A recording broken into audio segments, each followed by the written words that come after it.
সূরা feel মাক্কিয়া। পরম দাতা ও দয়ালু আল্লাহর নামে শুরু করছি। তুমি কি দেখনি তোমার রব হস্ত বাহিনীর প্রতি কি করেছিলেন?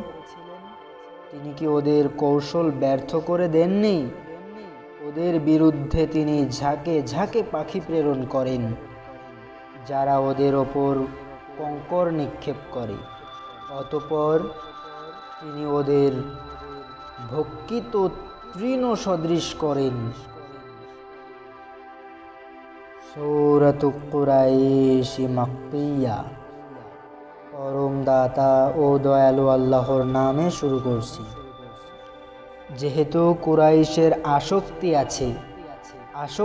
আছে তাদের শীত ও গ্রীষ্মে সফরের। ওরা উপাসনা করুক এ গৃহের রক্ষকের, যিনি ওদের ক্ষুধায় আহার দিয়েছেন এবং ভীতি হতে ওদের নিরাপদ করেছেন।